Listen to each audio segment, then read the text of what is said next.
शमी का पत्ता शहद में डुबो, श्रावण के महीने की 10वीं तिथि। कौन सी? श्रावण के महीने की 10वीं तिथि, एकादशी के एक दिन पहले श्रावण महीने की 10वीं तिथि को शमी के पत्ते को, चाहे 21 हो, 11 हो, 51 हो, उसको शहद में डुबोकर शंकर भगवान के शिवलिंग पर उसको श्रृंगार करो। केवल चढ़ाना नहीं है, जब शहद में डूब जाएगा तो वो चिपक जाएगा। शिव का श्रृंगार करो। क्या होगा इससे? तो लिंग पुराण कहती है, नर्मदा पुराण कहती है, शंकर का जब हम शमी के पत्ते को शहद में डुबोकर श्रृंगार करते हैं, शंकर कहते हैं इसने मेरा श्रावण महीने में श्रृंगार करा है, तो क्यों ना मैं भी इसका धन का श्रृंगार कर कर इसको कर से मुक्त कर दूं, तब कर्जा चुकता, तब कर्जे से मुक्ति होती है। ये केवल श्रावण के महीने में किया जाता है, इसके सिवा कहीं कोई महीने में नहीं कर सकते आप इसको। और नहीं तो बाद में कहोगे कि हमको हर महीने, तो उस महीने में कर, केवल श्रावण की 10वीं, चाहे उजाले की कर लो चाहे अंधेरी की कर लो, एक ही बार करना है। 2 10वीं पे भी नहीं करना है। श्रावण महीने की 1 10वीं पर अगर आपने इस 10वीं पे कर लिया तो अगली पे मत करना, अगली पे करा तो इसमें नहीं करा तो कोई बात नहीं, एक पर करना है, 1 10वीं। कितना भी कर जाओ, कितना भी लोन चढ़ा हुआ है, भगवान अब उसके भरोसे पर छोड़ दो कि हमने कुबेर भंडारी के भरोसे पर छोड़ दिया, हमने कुबेरेश्वर महादेव के भरोसे पर छोड़ दिया, हमने तो शिव को दे दिया।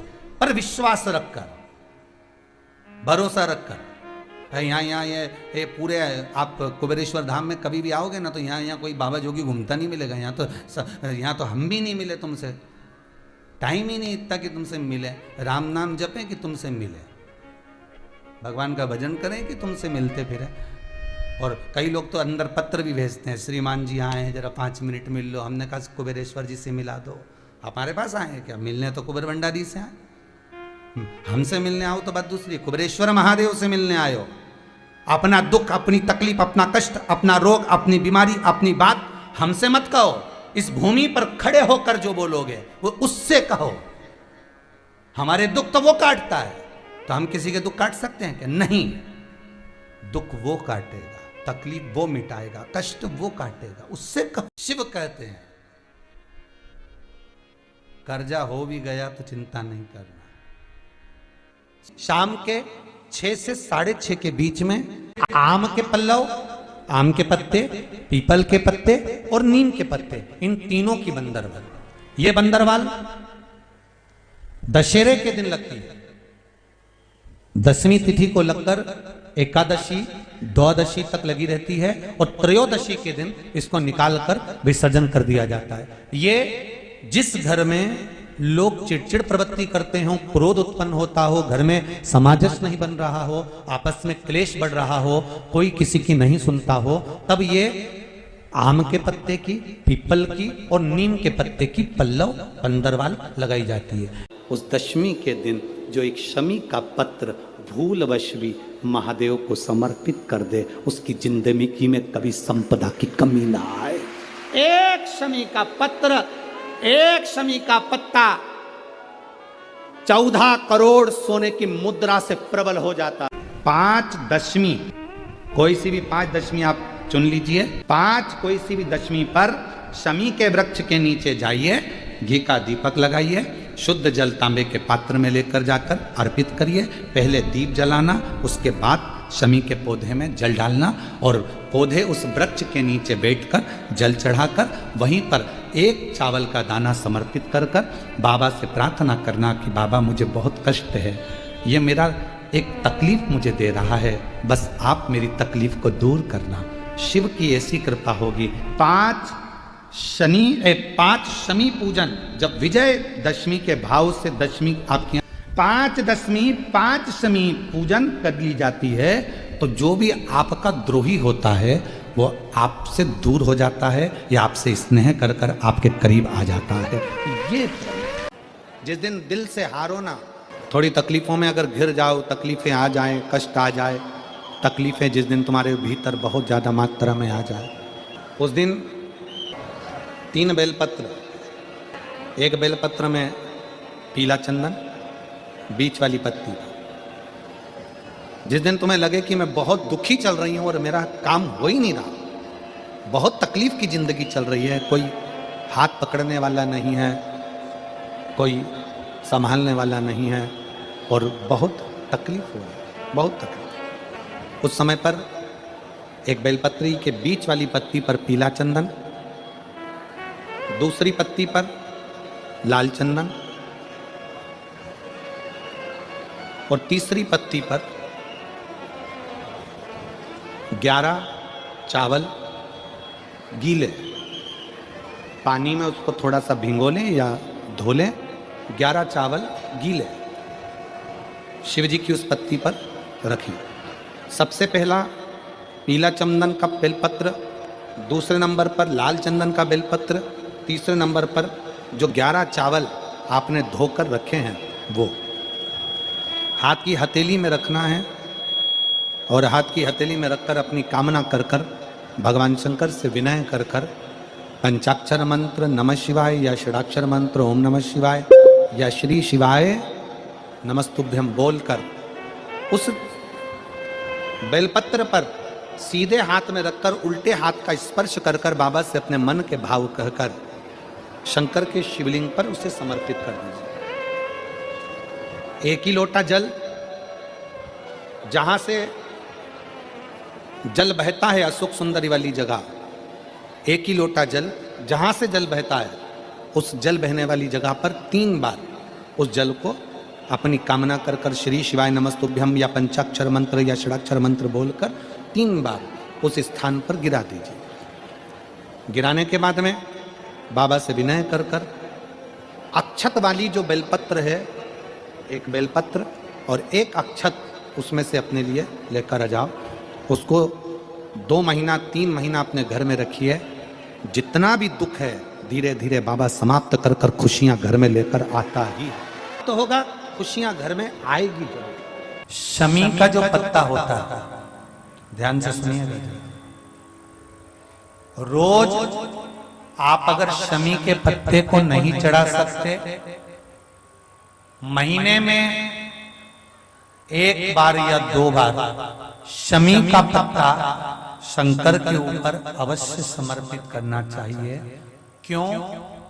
शरीर में अगर कोई बड़ी बीमारी आने वाली होती है तो बाबा उस विष को समाप्त कर देते हैं, मात्र शमी का पत्ता समर्पित कर देते हैं। भले महीने में 2 बार चढ़ाओ, हफ्ते में 1 बार चढ़ाओ, तुम्हारा मन पड़े तो हफ्ते में 2 बार चढ़ाओ। ज्यादा बीमारी है, शमी का पत्ता एक शिव जी के शिवलिंग पर और एक पत्ता जहां से पानी बहकर नीचे गिरता है ना, जलाधारी में से शिव जी पे जल चढ़ाया। जैसे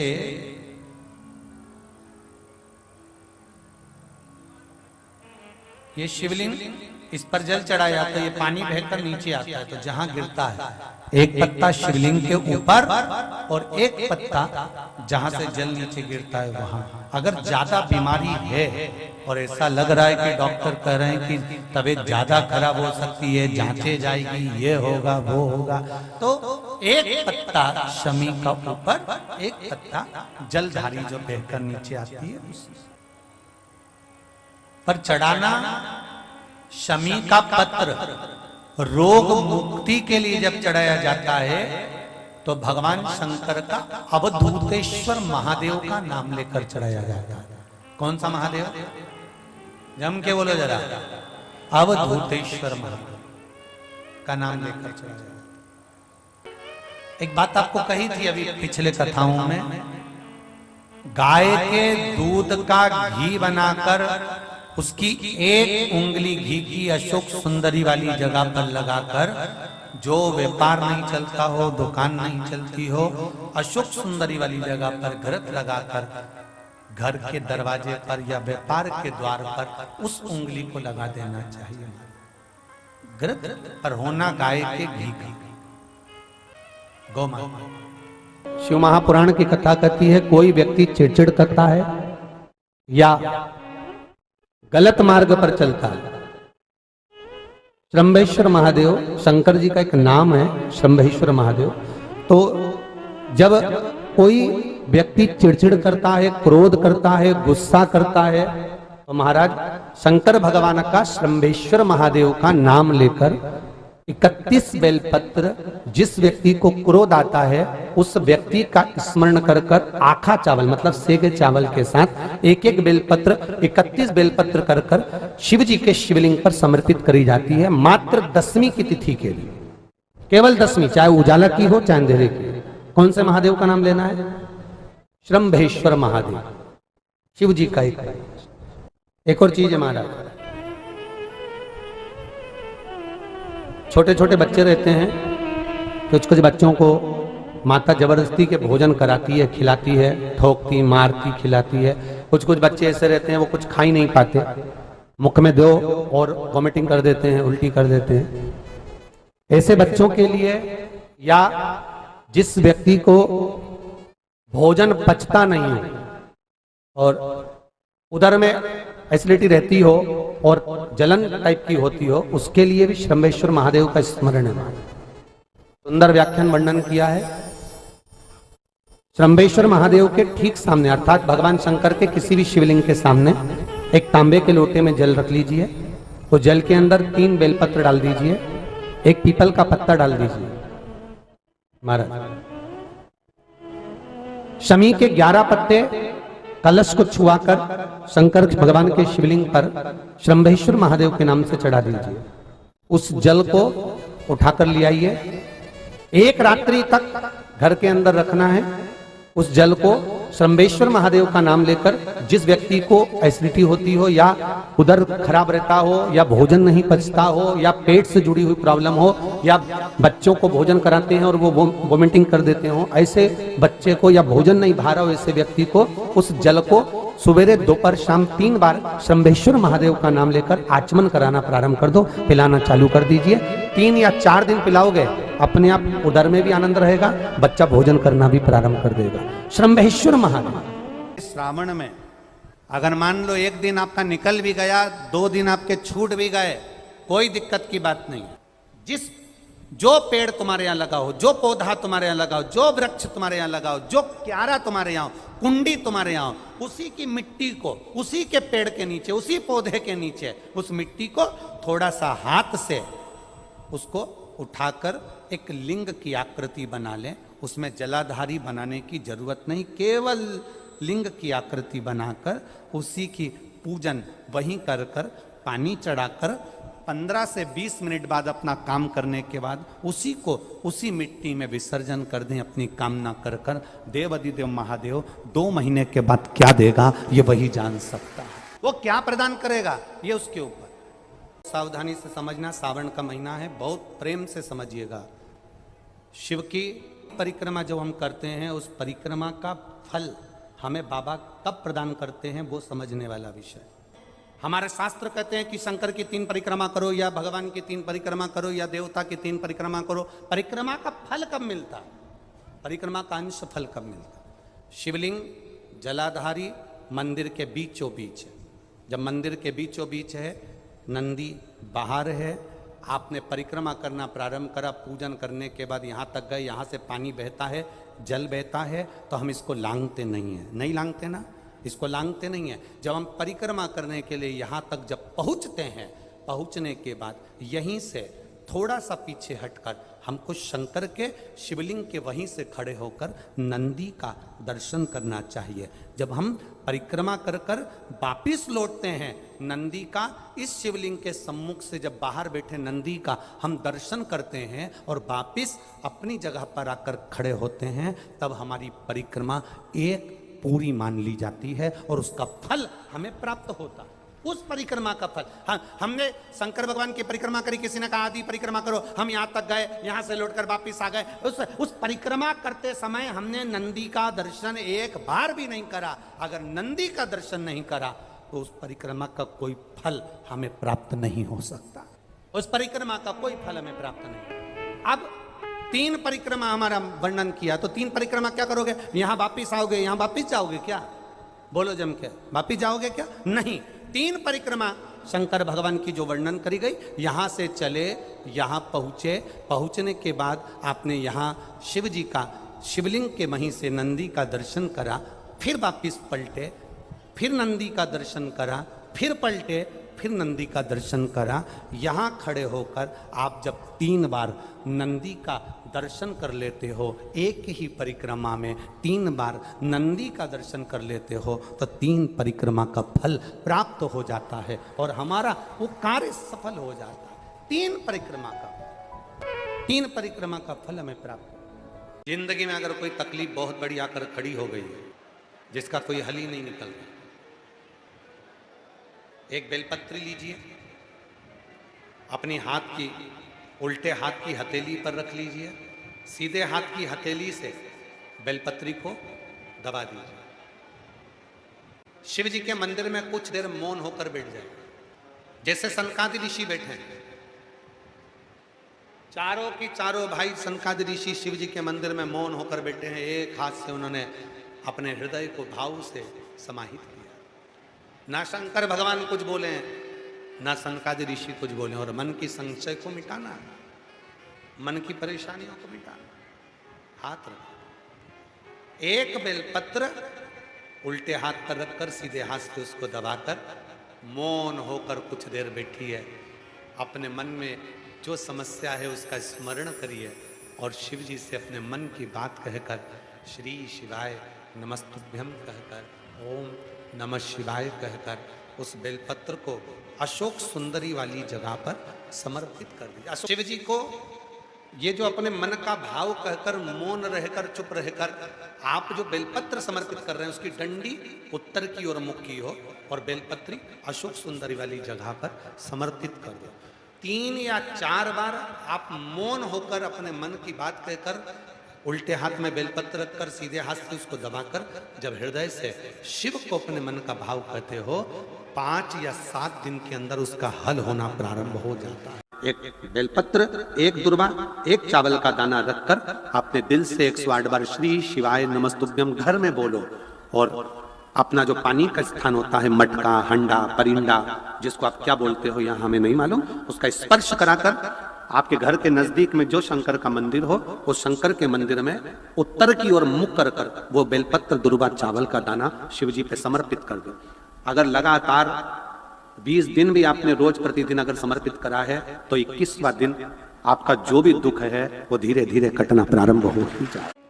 कभी यदि स्वप्न में सर्प दिख रहे हों, स्वप्न में यदि सांप नजर आते हैं, सर्प दिखते हैं, सांप नजर आते हैं, या अपने घर के पूर्वज पितर नजर आते हैं, पूर्वज दिखते हैं, पितर दिखते हैं, कोई मरकर चले गया, कोई शांत होकर चले गया, वो अगर दिखता है, बार बार नजर आता है, पितृ दिखते हैं, कोई श्वेत वस्त्र में हमारे पितृ नजर आते हैं या सर्प नजर आते हैं, तो उसमें पुराण कथा कहती है कि 4 पुष्प लिए जाते हैं। उसमें 3 पुष्प श्वेत होते हैं और 1 पुष्प लाल होता है। 4 पुष्प लिए जाते हैं। यदि सर्प दिखते हैं, पितर दिखते हैं, कोई मरा हुआ व्यक्ति बार बार नजर आता है, कोई मृत्यु के घाट पर उतरने के बाद कोई मुर्दा दिख रहा होता है, कोई नग नजर आ रहा होता है, तो 4 पुष्प लिए जाते हैं। 3 पुष्प होते हैं उसमें सफेद और 1 पुष्प होता है लाल। कहते हैं वो जो 4 पुष्प होते हैं वो भगवान शंकर का जो शिवलिंग होता है, जरा ध्यान देंगे, जैसे शिव जी का जो शिवलिंग है, इस शिवलिंग पर चारों स्थान पर 4 पुष्प अपने को रखना है। 3 पुष्प, एक ये तो हो गई जलाधारी जहाँ से जल बहता है, 1 पुष्प यहाँ, 1 पुष्प यहाँ, 1 पुष्प यहाँ, ये तीनों जगह पर सफेद पुष्प आएंगे। और चौथा जो स्थान होता है जिसको अशोक सुंदरी की जगह कही जाती है, वहाँ लाल पुष्प आएगा। इन चारों पुष्पों को वापस उठा लिया जाता है। इन चारों पुष्पों को लाल वाले पुष्प से उठाना प्रारंभ करते हैं और फिर तीनों सफेद पुष्प को उठा लेते हैं। जो त्रिशूल होता है, जहाँ हरि और हर का मिलन है, वासुकी और शेषनाग का मिलन है, शक्ति का मिलन है, उन चारों पुष्पों को उस त्रिशूल के चरणों में रख दिया जाता है और बाबा को अपने मन का भाव कहकर त्रिशूल का स्पर्श कर कर वापिस आया जाता है। उसके बाद में ना मुर्दे दिखते हैं, ना पितर दिखते हैं, ना सर्प दिखते हैं, ना कोई नग्न व्यक्ति दिखता है। उसमें स्वप्न में अपने को ये सब कुछ दिखना बंद हो जाता है। ना कभी पितर दिखेंगे, ना कभी मुर्दे दिखेंगे, और ना कभी कोई श्वेत वस्त्र में नजर, कोई नहीं। क्यों?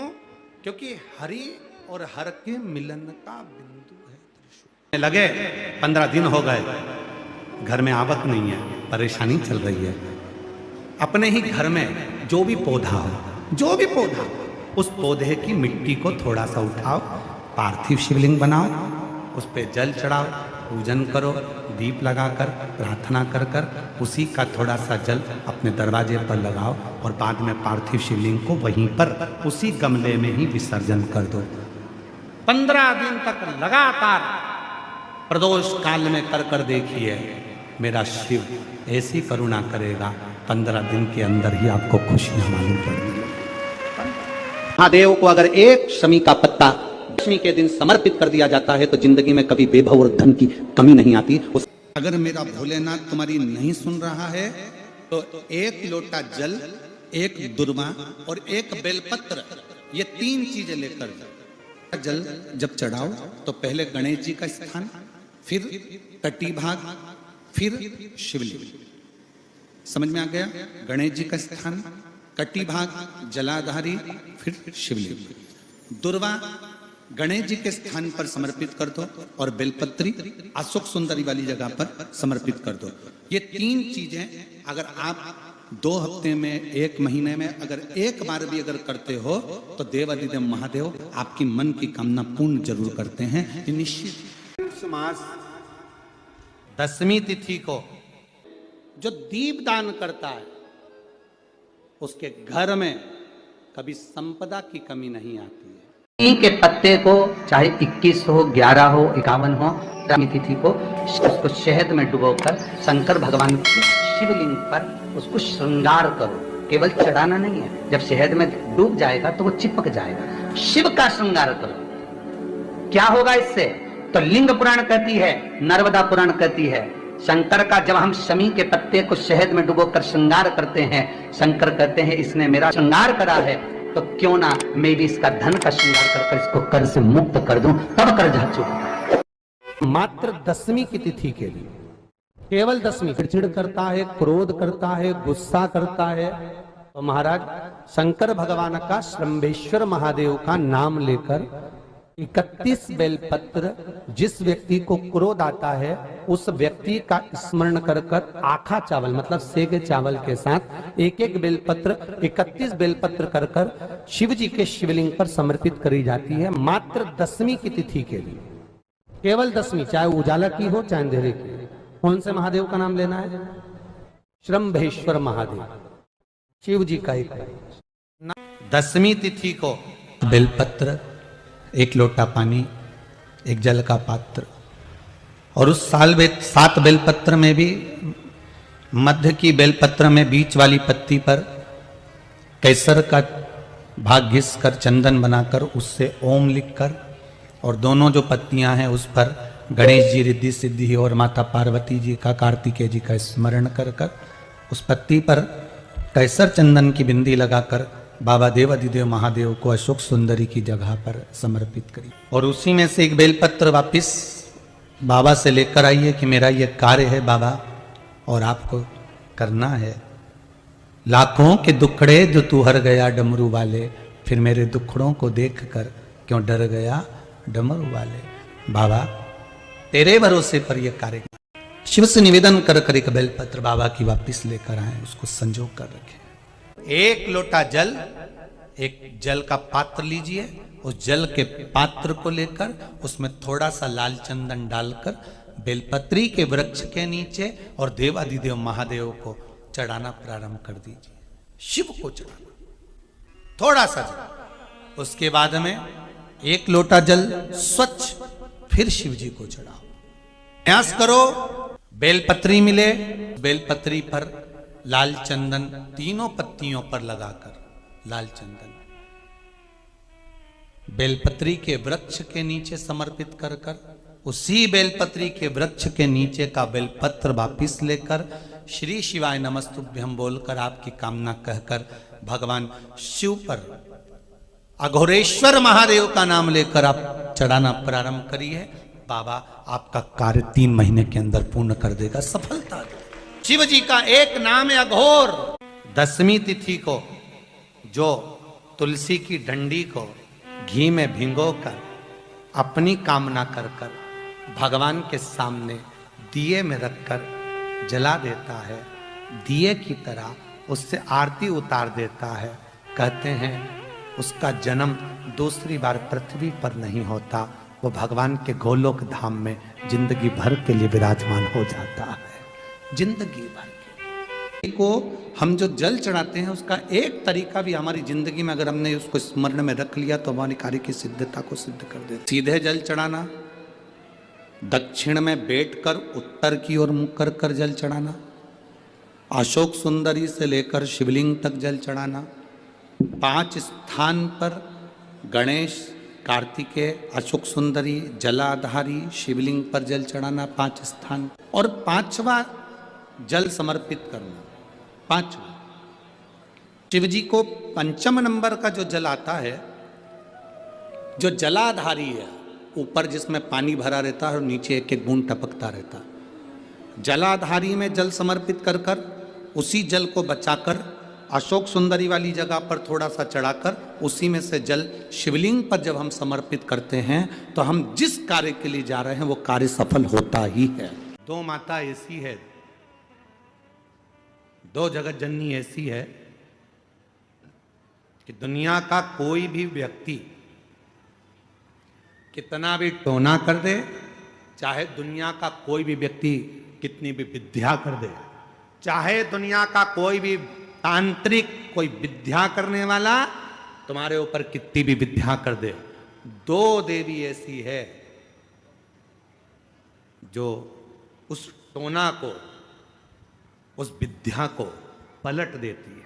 2 देवी ऐसी हैं जो कोई अपने ऊपर अगर विद्या कर रहा है और वो 2 देवी का स्मरण कर लिया जाए, उन 2 देवी का नाम लेकर मात्र शंकर के शिवलिंग के सामने जो अशोक सुंदरी वाली जगह होती है वहां पर अगर इन 2 देवियों का नाम लेकर अगर जल चढ़ा दिया जाए तो किसी ने अगर विद्या करी भी होती है तो पलट जाती है। कोई कितना भी बड़ा तुम्हारे लिए तंत्र मंत्र कर रहा हो वो तुरंत पलट जाता है, एक क्षण नहीं लगता और उनका नाम लेने से ही पलट जाता है। 2 देवियां, एक प्रत्यगिरा माता, एक है प्रत्यगिरी माता और दूसरी है दंतेश्वरी माता, जिसका काली पुराण में विशेष वर्णन लिखा। और दंतेश्वरी माता का स्मरण यहां तक अथर्व वेद में भी वर्णित किया गया प्रत्यगिरी माता का। काली पुराण में तो है, देवी भागवत में भी है। ये जो 2 देवियां हैं, एक प्रत्यगिरी माता और दूसरी जम के बोलो दंतेश्वरी माता। ये 2 माता ऐसी हैं, अगर भगवान शंकर का ये शिवलिंग है, ये जलाधारी है, माता पार्वती जी का हस्तकमल, और यहां सामने एक मोटी सी लाइन होती है अशोक सुंदरी का स्थान, इधर गणेश जी, इधर कार्तिकेय जी। जब हम दक्षिण में खड़े होकर, उत्तर में मुख कर कर यहां खड़े होकर जब हम शिवलिंग पर जल चढ़ाते हैं और अपने जल के पात्र को थोड़ा सा आगे बढ़ाकर हम इस स्थान पर, अशोक सुंदरी के स्थान पर, इस यहां खड़े होकर जल चढ़ाते समय इस स्थान पर अपने पानी के लोटे को आगे बढ़ाते हैं और जल को यहां गिराते हैं। प्रत्यगिरी माता का नाम लेकर या मां दंतेश्वरी का नाम लेकर जब हम चढ़ाते हैं, आज दिन भर में अगर कोई ने भी हमारे ऊपर विद्या करी होती है वो 2 मिनट के अंदर वो कटकर गिर जाती है और कोई असर नहीं हो पाता।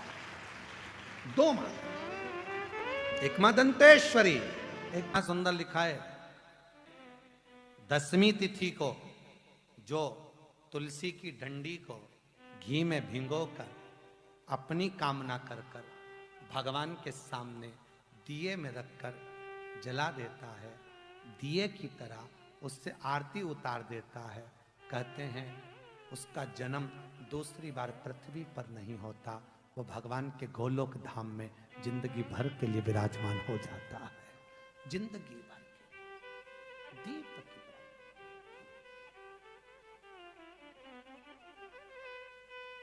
विष्णु पुराण किस किसने सुनी है? हाथ उठा। विष्णु पुराण का 5वां अंश 24 तरह के दिए होते हैं। कितने तरह के? 24 तरह के दीप होते हैं, उस दीप में सर्वाधिक श्रेष्ठ दीप होता है तुलसी दल का दीप, तुलसी की डंडी से जो प्रकट किया जाए। बत्तियों का भी क्रम है, एक लंबी बत्ती होती है, एक गोल बत्ती होती है। होती कि नहीं होती? लंबी और गोल। ये वाला स्पीकर बंद है, बार बार बंद हो रहा है, बार बार चालू हो रहा है, उसको देखिए जरा। बत्ती एक गोल होती है, एक लंबी होती है। गोल बत्ती और लंबी बत्ती में अंतर होता है, बहुत जमीन आसमान का अंतर है, बहुत ध्यान देना इसका। गोल बत्ती किस किस देवी देवता पे लगती है और लंबी बत्ती किस किस देवी देवता पे लगती है, तो स्कंद पुराण और विष्णु पुराण दोनों कहती है जो लंबी बत्ती होती है वो पितरों की जगह पर, पूर्वजों की जगह पर, पूर्वजों की जगह पर, बड़ के पेड़ के नीचे, पीपल के पेड़ के नीचे लंबी बत्ती का प्रमाण है। किसी देवी के स्थान पर, जो देवी की पूजन करते हैं, जगदम्बा की पूजन करते हो, पार्वती की करते हो, लक्ष्मी की करते हो, कुल देवी का स्मरण करते हो, लंबी बत्ती का प्रमाण।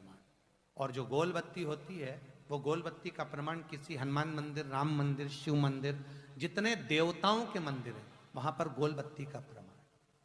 लंबी बत्ती देवी के स्थान पर इसलिए जलाई जाती है क्योंकि देवी वंश की और लक्ष्मी की वृद्धि करती है, तो लक्ष्मी और वंश बड़ा होना चाहिए, लंबा होना चाहिए। और देवता के सामने गोल बत्ती इसलिए लगाई जाती है कि हमारा मन, ये चित्त, ये वृत्ति आपके चरणों में टिकी रहे और एक दिन हम भी वैकुंठ का वास करें, इसलिए गोल बत्ती लगाई जाती है। एक सहस्त्र बत्ती होती है, करें दर्शन कभी? यहाँ पे माताएं बैठ बैठ के बनाती रहती है 100 बत्ती, 108 बत्ती, 108 बत्ती बनाकर भगवान के सामने, उसका क्या प्रमाण है?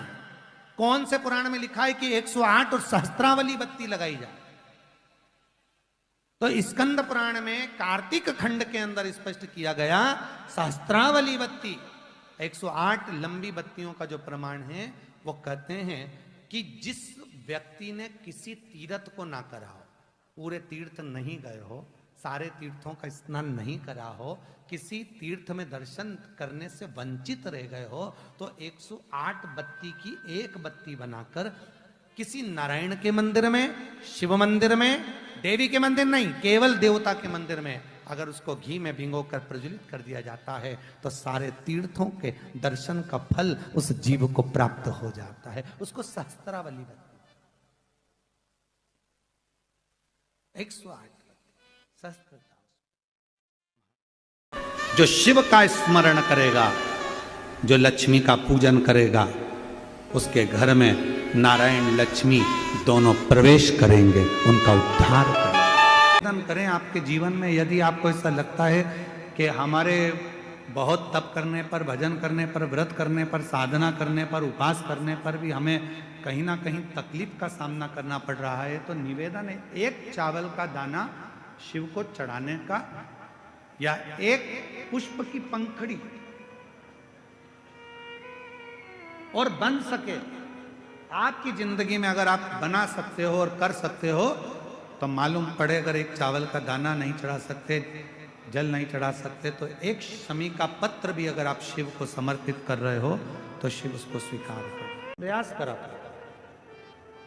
कोई एकांत में शिवलिंग हो, अपने घर से 2 लोटा जल भरकर ले गए, जब घर से लोटा भरकर जल लेकर जाओ तो घड़े पर घड़ा रखो, अर्थात जैसे एक घड़ा है उस घड़े पर दूसरा, मतलब एक लोटे पर दूसरा लोटा भरकर लेकर जाना।